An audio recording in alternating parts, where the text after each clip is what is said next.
Halo guys, kembali lagi di channel kami Orifis Indonesia. Di sini saya akan membocorkan sedikit rahasia dapur gitu tentang pemijahan itu sistemnya ada apa sih. Menurut secara ilmiah di perikanan, karena saya alumni perikanan Unpad angkatan 2014, Sombong amat. saya akan menjelaskannya secara ilmiah dan terperinci. Nah, di sini pemijahan itu ada 3. Salah satunya yang pertama adalah alami. Alami itu tanpa perlakuan manusia, dan ikan hanya dikawinkan, mau kawin enggak gitu. Bang, gimana sih ini ya? Tapi harus terukur juga secara matang gonatnya. Tapi kalau misalnya yang pertama itu seperti adu nasib ya, kadang jadi kadang enggak yang alami itu. Terus yang kedua ada semi intensif. Semi intensif adalah dengan bantuan hormonal seperti hormon ini yang saya bawa, namanya Opaprim. Ini fungsinya buat sebagai mematangkan gonat dari tingkat kematangan gonat 3 hingga ke 4 dan melakukan peleburan di sini. Nah, ada beberapa ikan yang harus memakai sedikit HCG supaya matangnya bisa menyeluruh gitu sebelum dikasih peleburan ini. Contohnya adalah ikan patin dan ikan-ikan, biasanya ikan koki impor itu harus pakai ACG karena biar matangnya merata, dan biasanya sih agak susah ikan impor itu ditelurkan gitu, terutama ikan koki yang dari Thailand. Nah, maka dari itu semi intensif itu adalah si ikan kita pancing secara hormonal, tapi perlakuan kawinnya secara alami. Sudah ada bantuan hormon, tetapi si ikan tetap dikawinkan secara alami. Jadi hanya ada perangsang buat si ikan itu mau berkawin. Ya beda-beda tipis sama alami lah, tapi dia ada tambahan hormonal. Nah, kalau intensif itu semuanya adalah tangan manusia yang bekerja. Kita pakai hormonal dan kita juga yang mengawinkan secara kering. Jadi sperma diambil, telur diambil, lalu diaduk di dalam satu wadah. Nah, itu adalah intensif. Nah, kalau saya akan praktekin sekarang karena udah siang juga dan saya telat datang ke farmnya, maka saya akan melakukannya secara semi intensif. Kalau secara buatan yang intensif itu saya harus di tempat yang agak teduh, karena di sini nggak ada tempat yang agak teduh, karena sel sperma gampang rusak. Makanya kerja ini cocoknya tuh pagi hari sebelum jam 7 atau malam sekalian. Nah, untuk di sini saya sudah mempersiapkan kolam pemijahan. Ini ukuran 4 kali 3, dan situ adalah sumber mata airnya. Saya akan nge-pairing ikan saya 1:1. Ini betina, ini jantan. Saya akan menyuntiknya dengan bantuan hormon. Yang perlu dipakai di sini alat-alatnya adalah satu suntikan. Suntiknya buat ikan ya, bukan yang lain ya. Ini buat ikan, bukan buat aneh-aneh. Oke guys, ini bukan yang aneh-aneh, soalnya buat ikan. Kita doping secara hormonal. Nah, ini juga ada hormonalnya juga, Opaprim. Nah, saya akan menjelaskan secara detail. Opaprim itu satu ampul begini atau satu botol ya, satu ampul tuh ini untuk 5 kilo ikan segini. Jadi kalian bisa raba-raba aja. Tapi kalau dikasih Opaprim semua langsung tuh nggak bisa, karena Opaprim itu sifatnya kekerasannya tinggi, kayak hard gitu si air, jadi kental banget. Jadi harus diencerkan dulu biar ke peredaran darah ikan berhasil. Nah, contoh pengencernya adalah NaCl. Nah, saya pakai NaCl, saya bakal dari rumah sedikit karena saya nyuntik cuma 1. Nah, bisa juga kalau misalnya NaCl atau Aqua Bides itu susah didapat, bisa juga memakai air amidis. Kenapa sih harus amidis gitu? Amidis kan air destilasi yang diambil uapnya itu sangat steril. Nah, itu juga bisa buat pengenceran Opaprim. Nah, pengencerannya gimana? 1:3. Misalnya kita ngambil Opaprim 0,3, maka dicairinnya jadi 0,9 plus Opaprimnya. Nah, saya akan mempraktekannya ya. Ini saya dosis tidak akan memberitahu karena tadi sudah dikasih tahu ya dosisnya per 5 kilo ikan tuh buat satu segini. Oke. Nah, ini suntikannya kita ambil dulu. Suntikan baru ya. Karena ikan saya kan lumayan juga indukan ya, karena disayang-sayang mereka mesin produksi saya, masa saya pakai yang bekas ya. Nah, ini kita ambil Opaprimnya.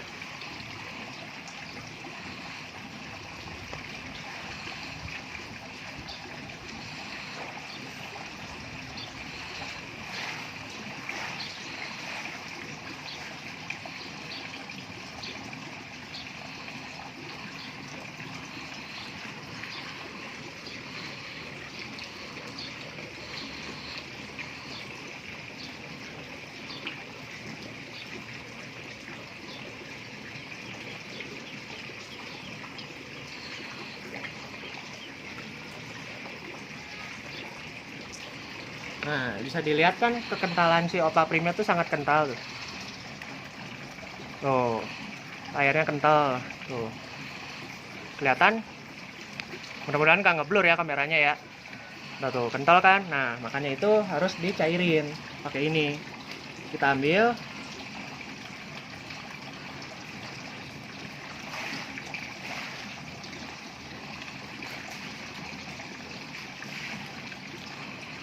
Nah, ini ciri-ciri Opaprim yang sudah mulai agak cair, dia agak putih tuh. Terjadi peleburan juga.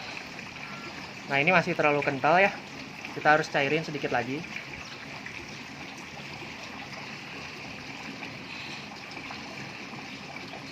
Nah, jangan lupa dikocek dulu. Seperti ini, dibolak-balik. Sisakan aja 1 mili lah buat ngaduk-ngaduk bolak-balik. Nah, kalau udah seperti ini, udah tercampur ya sekitar 3 kali lah kayak gini-gini. Nggak usah terlalu lama juga, karena panas. Kalau nggak panas mah lama nggak apa-apa. Nah, ini harus dibuang dulu supaya apa? Di sini kan suka ada gelembung. Nah, itu kalau masuk ke dalam darah bisa abses, si ikan tuh kayak borok gitu. Nah, saya akan menyuntiknya itu pada bagian sini. Ini dorsal, sirip atas kita turunin 3 sisik, 1, 2, 3, nah sekitar sini. Nah, akan saya suntik si ikannya. Caranya dicongkel dulu. Tuh, congkel, tojos. 45 derajat.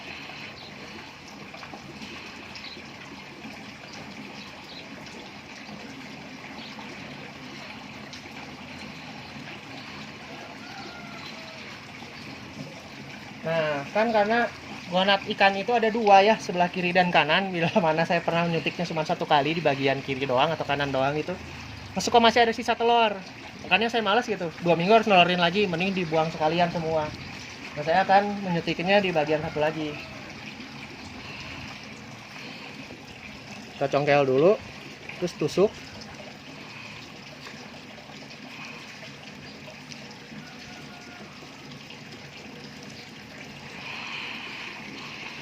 Nah, ini betinanya sudah siap.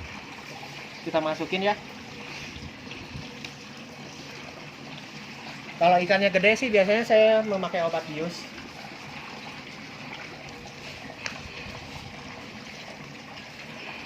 Ini congkel, baru tojos kita masukkan.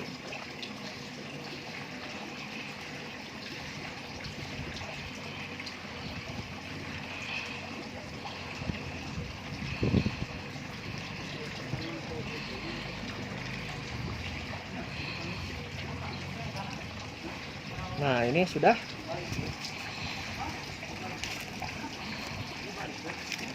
Nah, jangan lupa hasil bekas ikan sebelum kalian buang itu minimal harus ditutup. Karena kita jangan sampai mencelakakan orang lain akibat suntikan ini. Nah, ikan bisa langsung dimasukin. Biasanya sih kalau ikan impor saya 2 kali penyuntikan karena sesi pematangan dulu pertama, nanti saya melakukan penyuntikan yang kedua selisih 6 jam. Tapi kan berhubung ini ikannya ikan anakan saya sendiri yang saya produksiin lagi buat calon induk, maka tidak perlu. Nah, kalau penyuntikannya berhasil, ikan tidak akan stres seperti ini. Jadi harus sekali, jangan ragu-ragu. Kalau ragu-ragu ya nanti si ikannya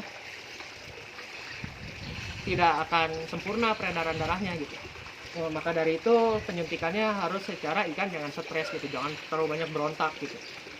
Kan kalau banyak berontak nanti di sebelah sini yang saya suntik itu akan ada lecet dan luka, nanti itu akan menjadi borok. Nah, itu harus diobatin lagi. Tapi berhubung ikannya nggak berontak seperti tadi, nggak usah pakai obat bius, jadi langsung saja.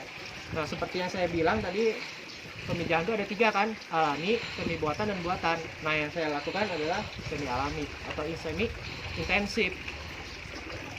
Udah tinggal ditunggu besok memijah. Kalau nggak besok biasanya malam ya, karena ikan koki itu dari jam 4 sore itu masa-masa birahi sampai malam. Kadang kalau misalnya masih nggak mau juga nelor, saya biasanya suka nguras total di malam hari. Supaya apa? Kalau betinanya stres, itu dia akan mengeluarkan hormon feromon. Nah hormon feromon itu yang bikin si jantan apa? Maaf kata gitu, horny gimana gitu.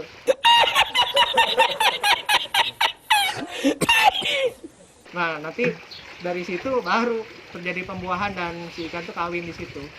Nah kalau udah selesai, udah selesai langsung dipisah jantan dan betina lagi supaya si betina lebih cepat matangnya gitu.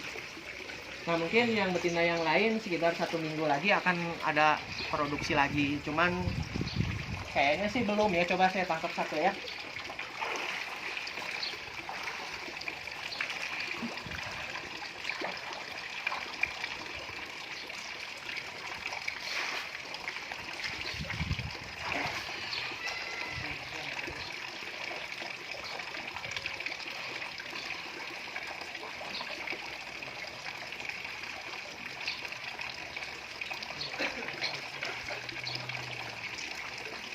Oh ada lagi yang matang gonat.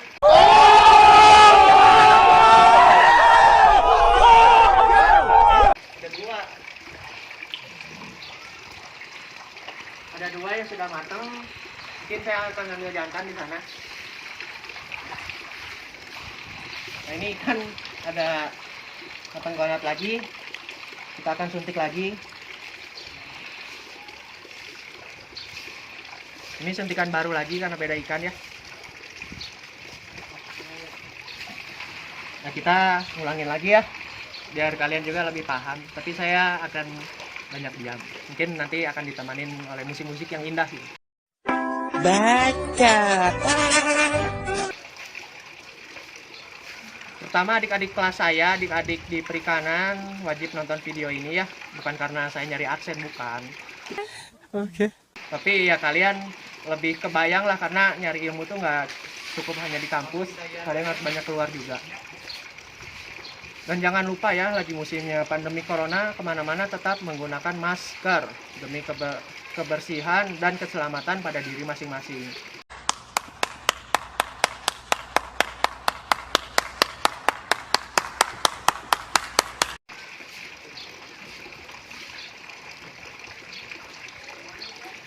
Lanu hidung yang hidung berem.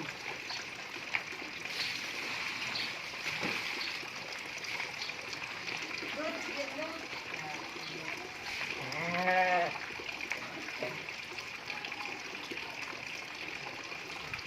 sudah kita pakai pengencer lagi.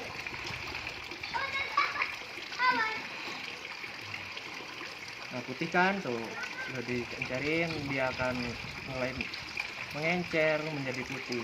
Tadi kan kental ya, agak kekuning-kuningan gimana gitu. Kalau zaman dulu kala kopapring itu belum ditemukan, makanya orang-orang cenderung memakai hipopisa ikan mas. Nah ini ikan jantannya akan saya pakai. Nah, mas bro. Ini ikan jantan yang akan saya pakai.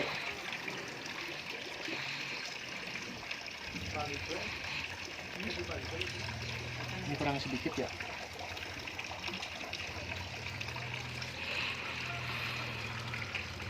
Nah sampai putihnya kabut begini, berarti si dosisnya sudah cair tuh encer, si gelembungnya cepat naik turun.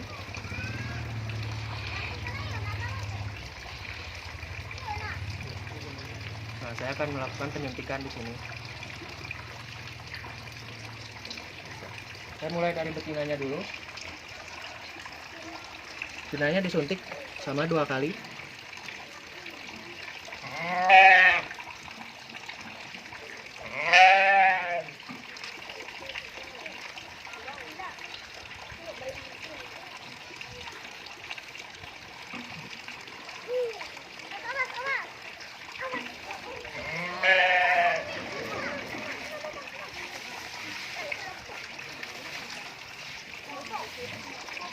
kolamnya belum siap sih, cuman nggak apa-apa lah, kita pakai dulu.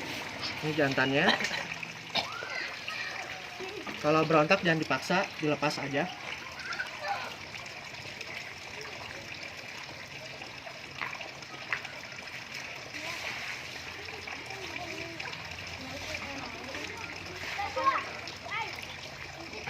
Kalau gerak gini udah lepas aja, jangan dipaksa gitu.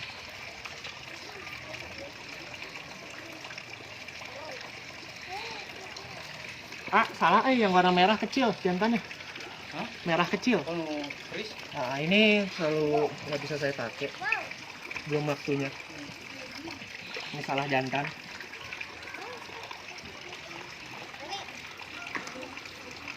Karena kalau saya pakai jantan dua gini, karena saya pengen membuahinya ini, kalau dua-duanya jantan gini dia akan sibuk mencari makan karena mereka sudah bukan waktunya untuk kawin bagus gitu. Sedangkan yang kecil baru belajar mengejar-ngejar si betina gitu. Makanya kalau si kecil keluar sperma, maka yang gede juga akan mengikuti gitu. Nah, ini akan diambil tuh di sana. Lagi diambil.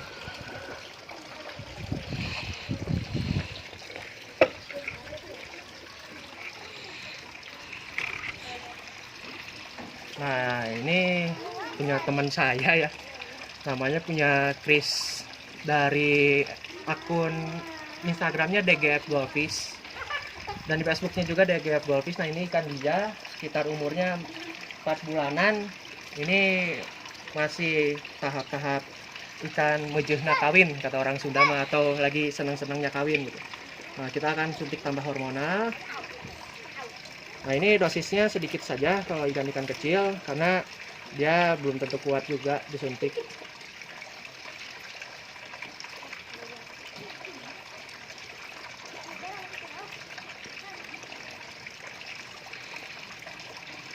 Nah, ini 2 yang dipakai, sisanya nggak dipakai. Tapi sayang kolamnya belum siap.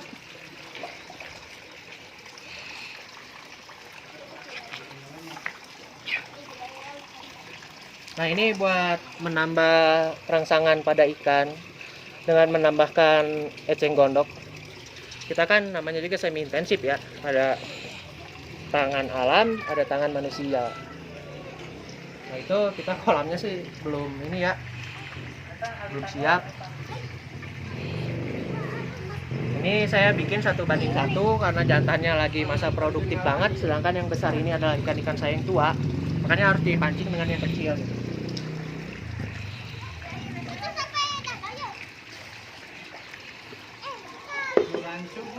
Hah? Belum, kosong. Nah, kolamnya sih kita tunggu dulu. Mungkin cukup sekian yang bisa saya berikan dari orifisindonesia.com. Nanti kalau ada kita sempat videokan ikan tukawinnya seperti apa, nanti kita coba videokan. Tapi kalau misalnya kita tidak sempat, ya mohon maaf ya, karena lumayan tempat pemijahannya jauh dari tempat saya. Maka dari itu saya sudahi dulu konten ini. Bila ada yang mau ditanyakan bisa komen di bawah atau di WhatsApp saya. Nah, nanti kalian juga jangan lupa ada ide-ide atau seperti apa masukan, silahkan komen di kolom komentar. Mungkin itu aja dari kami, Orifis Indonesia. See you, bye.